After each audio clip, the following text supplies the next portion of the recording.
गणेशाचं आगमन आपल्या घरी झालेलं आहे आणि पर्यावरण मंत्री म्हणून एकंदरीत कशा प्रकारे या तुमची घरगुती गणपती पाहताय?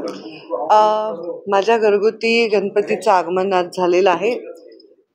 प्रचंड पाऊस आहे मुंबईमध्ये आणि पावसातच नेहमी गणेशाचं आगमन होतं.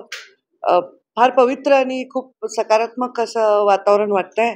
आणि मला आठवतंय की 1995 साली रामटेकमध्येच गणपती आम्ही बसवला होता आणि आज परत 2025 मध्ये रामटेकमध्ये गणपती बसवते. हा पण एक माझ्यासाठी खूप सुंदर योग आहे, खूप सुंदर आठवणींना उजाळा देणारा योग आहे.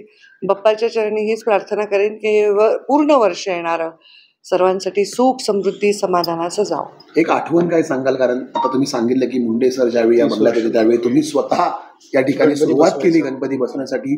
त्यावेळेचं कसं वातावरण होतं, आता काय बदललंय आणि मूर्तीमध्ये एकंदरीत कशी चॉईस तुमची? बंगला तोच आहे. मुंडे साहेब तेव्हा सर्वा होते, ते मंत्री होते, मी एक त्यांची मुलगी होते.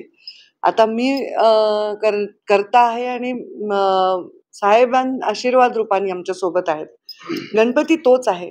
जवळपास 30 वर्ष झाले आम्ही तोच गणपती घेतो, त्याच व्यक्तीकडनं, आणि मातीचा गणपती आहे.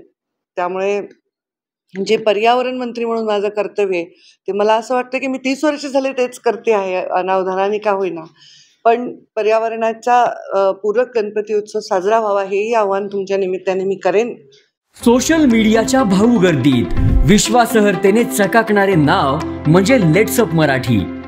सगळ्या नागरिकांना ती स्पीच लेट्सअप वरील मुलाखती म्हणजे विचारांचा खजिना. त्यानंतरच्या निवडणुकीमध्ये मला सोडून गेले. बातम्या केवळ वस्तुस्थिती सांगणाऱ्या, न प्रोपगंडा, फक्त जनतेचा अजेंडा.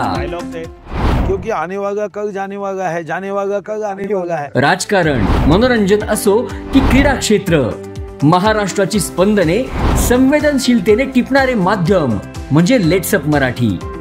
जगासोबत एक पाऊल पुढे राहण्यासाठी लेट्सअपचे ॲप, सोशल मीडिया आणि वेबसाईट सोबत कनेक्टेड रहा.